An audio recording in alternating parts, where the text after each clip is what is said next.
One, two, three, come on. Selamat datang di channel kesayangan kita ya. Channel kita Brola, ngobrol sepak bola. Bersama saya Mr. Acung. Dan kali ini di episode pertama ini, episode pertama ini sungguh luar biasa. Dan kita akan ngobrolin tentang UEFA Champions League. Tentang pertandingan antara Real Madrid versus Chelsea guys, yang akan bertanding hari Selasa besok. Wah seru ini. Dan kali ini gue bakalan ngobrol ya. Ada temol gue. Apa sih temol? Ada yang tahu nggak temol? Bukan cimol ya. Temol itu teman ngobrol guys. Ditemani oleh Coach Rai yang ganteng ini. Halo Coach Rai. Halo Mr. Acung. Apa kabar? Baik. Apa kegiatan kali ini Coach?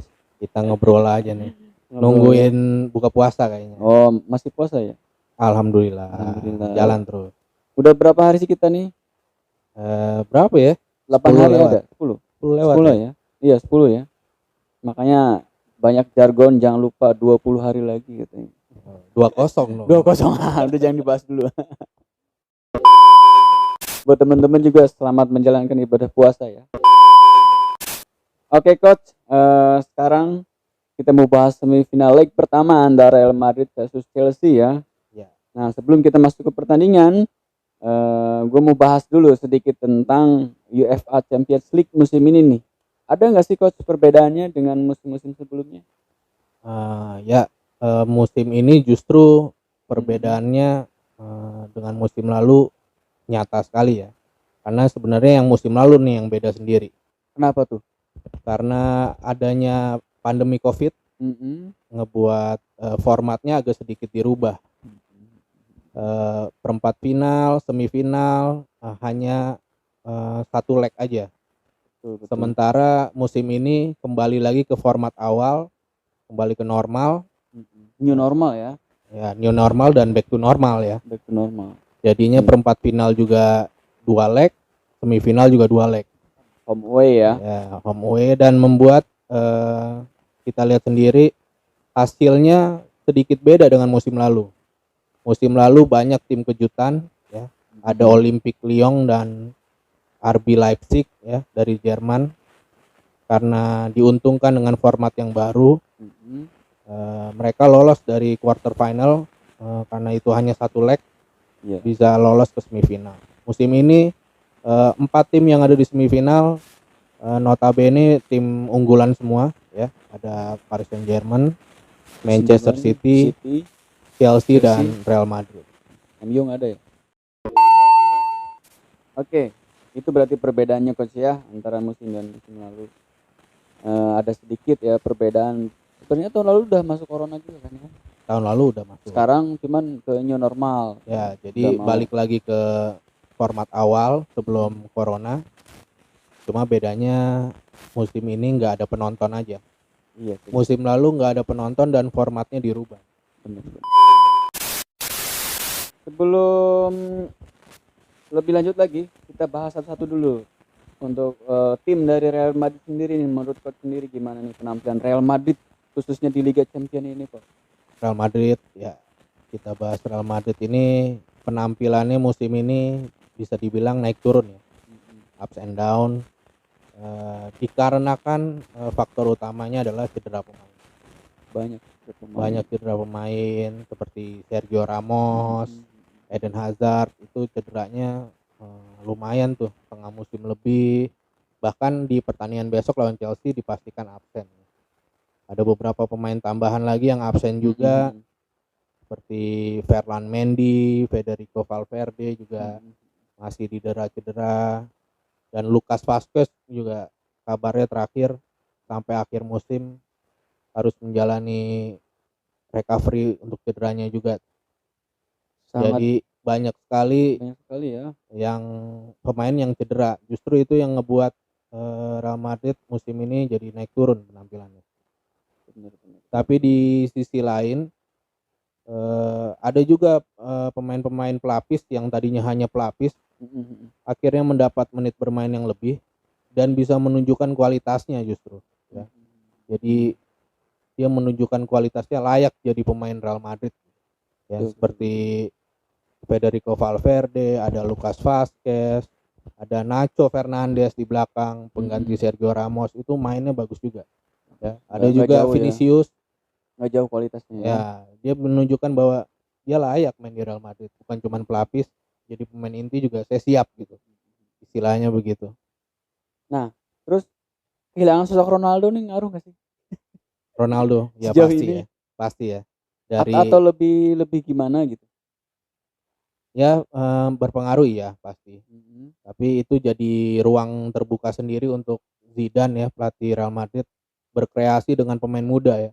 Bener. Kelihatan sih banyak Ya. pemain-pemain yang dipromosin yang muda-muda. Ya, muda-muda seperti Asensio, Vinicius dan Rodrigo juga masih muda juga tuh. Ya, jadi ada plus minusnya. Ada plus minus ya. Minusnya mungkin ya agak inilah kurang menakutkan Real Madrid untuk lawan-lawannya, karena dengan Ronaldo tuh jauh lebih secara mental mereka menurunkan tim terbaik gitu, tim yang lebih baik gitu. Kurang menakutkan ya. Kurang menakutkan. Tapi dari segi apa ya? Berbahaya tapi nggak kelihatan gitu ya. Ya itu Nilai plusnya plusnya ya. di situ kayaknya. Ada kejutan-kejutan ya dari pemain-pemain yang sebelumnya nggak dikira bakal main bagus gitu. Iya. Dari segi tim ya. Ya, Permainan teamwork ya. Lebih kelihatan menonjol sekarang ini di Ya. Real Madrid ya. Daripada individual skill ya. Kalau dengan Ronaldo dulu lebih mengandalkan individual skill. Ya, ada trio BBC kan di depan. Dengan Gareth Bale dan Karim Benzema. Lebih individual skill, sekarang lebih ke teamwork. Real Madrid berhasil mengalahkan Liverpool tuh pas sehingga mereka lolos ke semifinal. Pada match itu menurut coach kayak gimana sih permainannya? Leg pertama bisa dimenangkan Real Madrid dan itu modal bagus banget ya, karena di dua penampilan ini lawan Liverpool mereka tanpa back utamanya, back kanan utama ya. Pandai. Carvajal di Real Madrid. Sorry. Carvajal, back kanan andalan Madrid. Jadi di dua pertandingan lawan Liverpool ini Madrid menurunkan back kanan darurat. Ya. Untuk ada ngalangin siapa itu? Mane atau Salah itu? Ya. Biasanya di posisi kiri Liverpool ada Mane ya. Mane. Bahaya. Dia menurunkan Real Madrid ini menurunkan Lucas Vazquez di leg pertama dan Valverde di leg kedua. Beda ya, back yang berbeda ya. Back yang berbeda karena Lucas Vazquez kena cedera ya pas yang di leg pertama. Bikin itu Zidane jadi muter otak lagi. Ini selain Carvajalnya juga belum sembuh, Lucas Vazqueznya cedera juga gitu. Ya. Jadi akhirnya menurunkan Valverde sebagai back kanan darurat gitu. Darurat. Iya. Di lawan Liverpool kemarin yang paling menonjol justru Vinicius ya. Ini pemain bisa membuktikan nggak adanya Eden Hazard nggak terlalu berpengaruh ya di Real Madrid. Ternyata pemain muda ini sudah siap jadi bintang ya. Oke, nah terus sekarang kita bahas formasi Real Madrid. Perkiraan formasi menurut coach nih lawan Chelsea nanti apa nih kira-kira?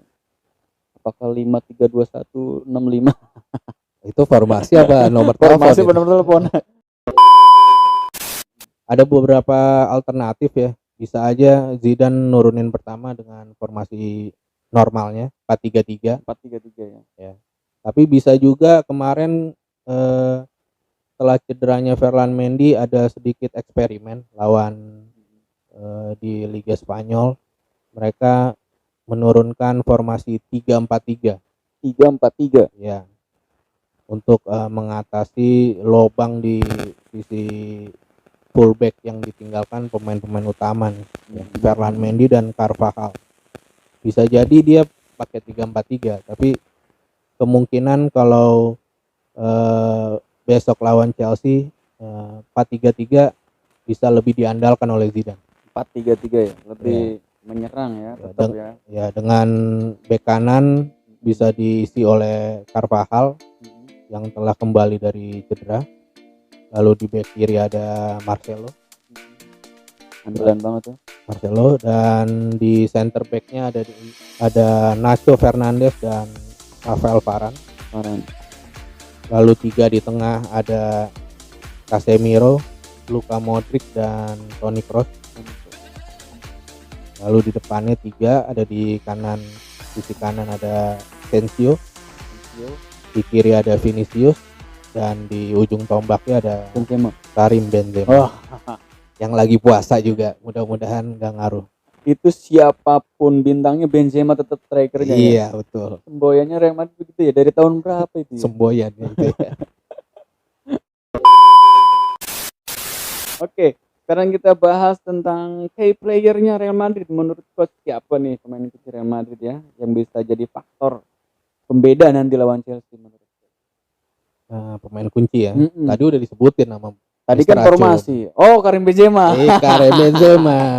Itu dia, itu kuncinya. Itu kuncinya. Itu bisa jadi faktor pembeda ya. Kenapa itu? Lagi tajam-tajamnya justru sekarang. Musim ini lagi tajam-tajamnya. Memang tiap musim tajam sih. Tapi musim ini lebih kelihatan lagi karena gak ada Ronaldo dan gak ada Gareth Bale itu. Oke, untuk pelatih Real Madrid Zinedine Zidane, menurut coach gimana nih performanya musim ini di Liga Champions? Zidane ya itu tadi ya, mengalami beberapa kesulitan karena cedera para pemain inti, terutama Sergio Ramos dan Hazard.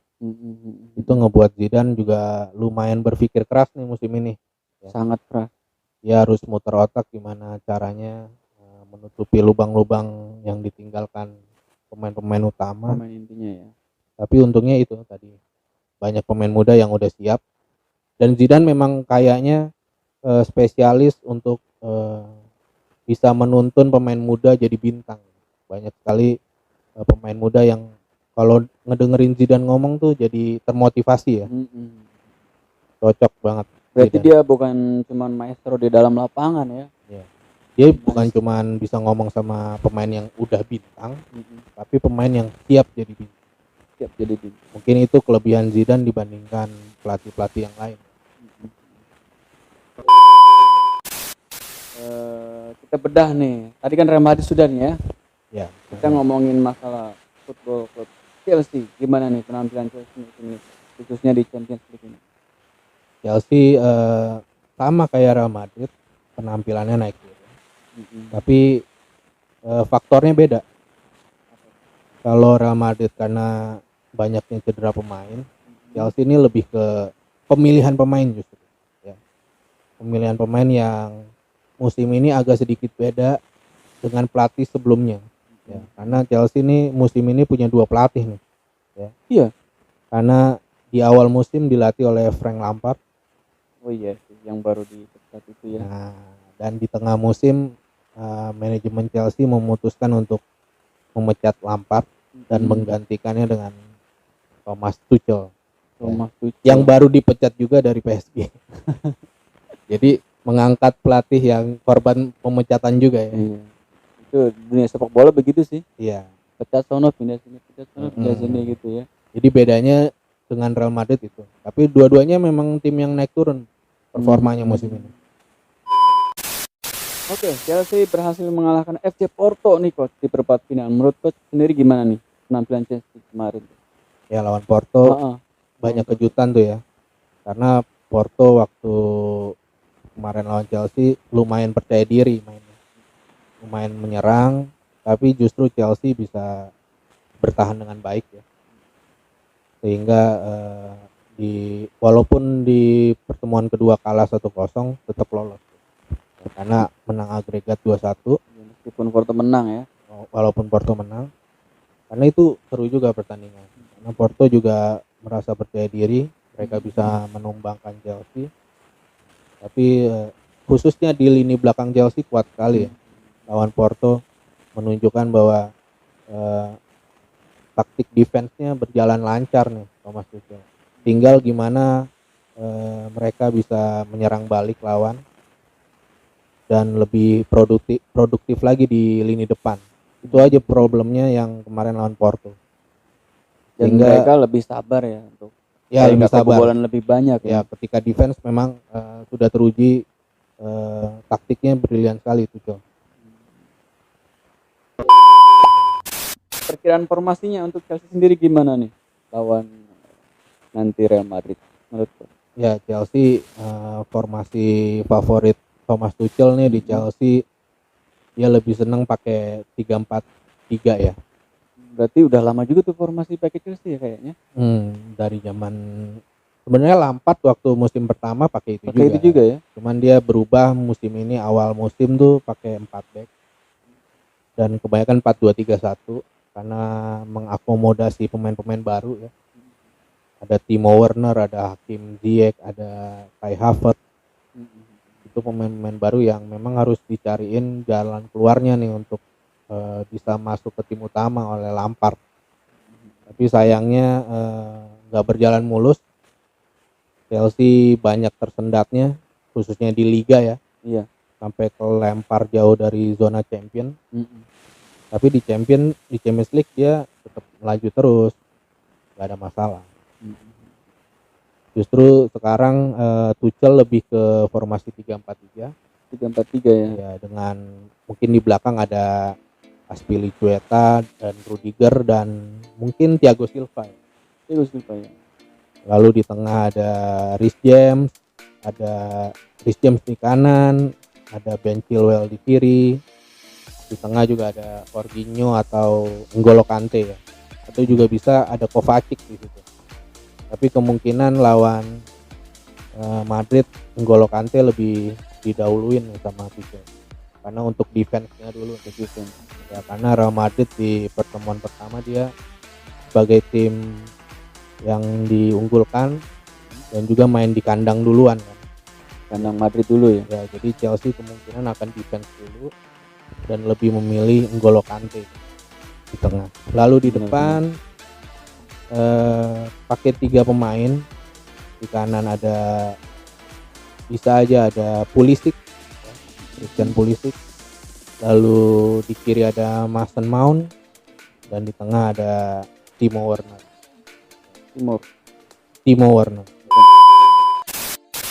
Oke. Itu formasinya ya untuk Chelsea menurut Coach Rayandi Petrai.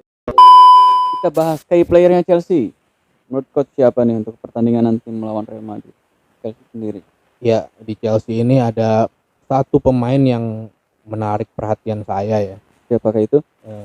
Dia dijuluki oleh media Inggris sebagai Baby Lampard. Jadi dia anaknya Lampard gitu. Anaknya Lampard.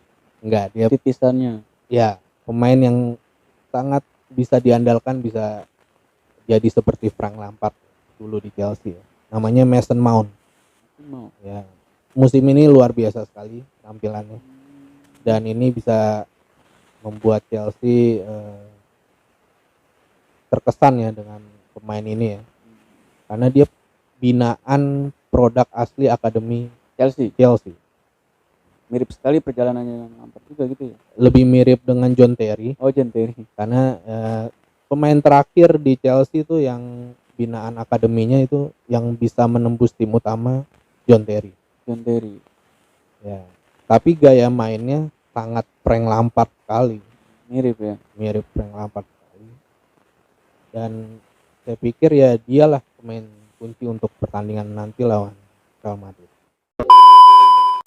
Kalau N'Golo Kante sendiri menurut Coach pengaruhnya sejauh ini? Tergantung taktik ya.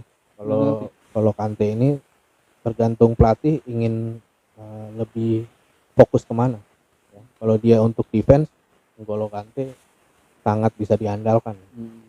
Tapi kalau untuk kreativitas di lini tengah, Kovacic lebih unggul dari Kante. Playmaker lah ya. Ya, lebih bisa melihat situasi di tengah, lebih bisa mengontrol ritme pertandingan. Tapi untuk defense memang ini satu orang bisa diandalkan banget ya, N'Golo Kante. Sejauh ini memang dia terus andalannya ya. Ya, untuk gelandang bertahan Chelsea? ya tergantung taktik itu tadi.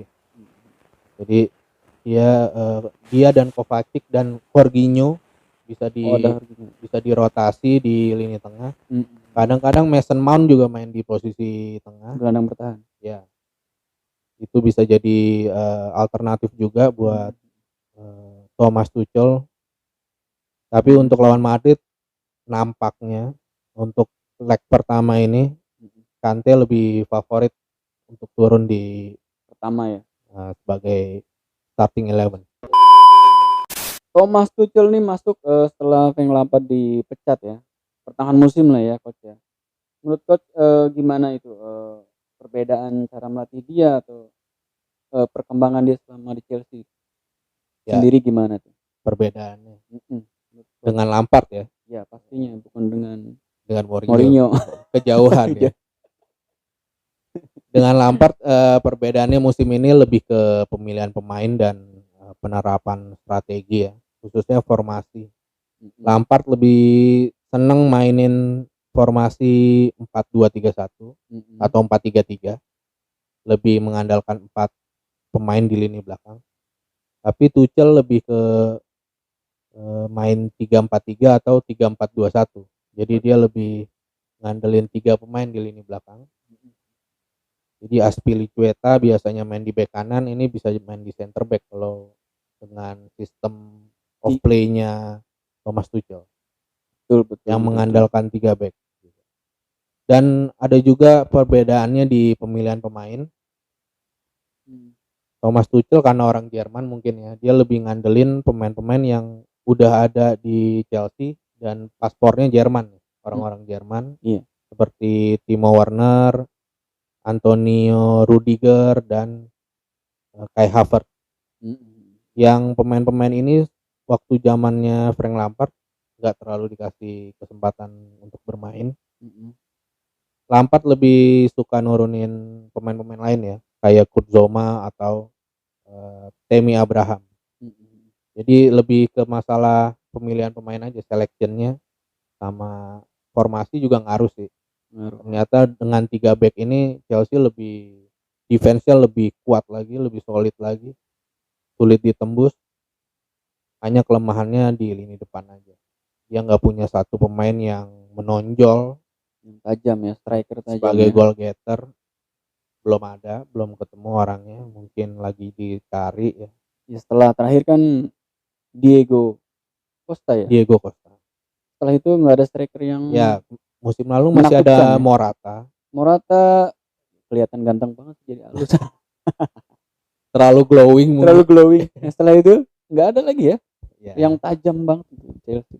Ya mungkin paling tajam Drogba kali ya, kalau mau ngomongin striker Chelsea cari tajam ya, standar yang diinginkan Chelsea, mungkin nyarinya yang kayak Drogba gitu. Tapi belum ketemu juga kan. Belum. Mungkin next season mau beli Haaland silakan aja kalau ada duitnya. Tapi katanya itu mahal banget Haaland katanya. Nggak ada yang mahal lah buat Chelsea. Oke, udah kemana-mana nih ngomongnya. Oke guys, itu obrolan kita mengenai persiapan antara antara Real Madrid versus Chelsea ya, hari Selasa nanti. Jangan lupa nonton guys. Oke coach, next prediksinya nih untuk leg pertama nanti Real Madrid versus Chelsea, kayaknya untuk Real Madrid lawan Chelsea ini analisa saya melihat Chelsea lebih siap masuk ke final. Oh gitu ya, ketimbang Real Madrid. Karena alasannya lebih karena banyaknya pemain Madrid yang cedera. Gitu ya. Jadi di sisi lain justru Chelsea pemainnya hampir nggak ada yang cedera. Sekarang dia dalam kondisi injury free nih. Pemainnya siap tampil semua, pemain utama maupun pemain pelapis. Jadi kalau main 2 leg ini itu sangat berpengaruh dengan banyaknya pemain yang bisa main gitu. Betul. Jadi tenaga yang dibutuhkan bukan hanya untuk 90 menit nih, tapi 180 menit. Bahkan kalau 0-0 terus atau seri terus bisa lanjut ke extra time dan adu penalti. Jadi memang Thomas Tuchel lebih diunggulkan dengan lebih banyaknya pemain yang tersedia di timnya ketimbang Zidane yang sangat-sangat terbatas pilihannya. Banyak pemain andalan yang nggak bisa dia turunin nih. Karena faktor cedera juga. Berarti prediksi berapa nih? Leg pertama mungkin 1-0 dulu. 1-0 dulu untuk Chelsea. Oke, Bro Lamania, sekian podcast kita kali ini. Semoga teman-teman bisa menambah wawasan, pengetahuan ya. Dan semoga teman-teman juga nanti bisa nonton laga semifinal antara Real Madrid versus Chelsea yang pastinya seru gitu, oke? Dan jangan lupa untuk subscribe channel kita, like dan komen ya. Boleh juga di-share ke teman-teman karena semua yang teman-teman lakukan itu sangat membantu kita ya, coach ya. Untuk terus membuat episode-episode selanjutnya yang lebih menarik. Yang pasti sesuai dengan podcast kita Bro lah. Ngobrolinya sepak bola, bukan ngomongin yang lain-lain ya. Ngomongin sepak bola tentunya. Oke, terima kasih, sampai jumpa. Saya dan Coach Randi mengucapkan terima kasih. Wassalamualaikum warahmatullahi wabarakatuh.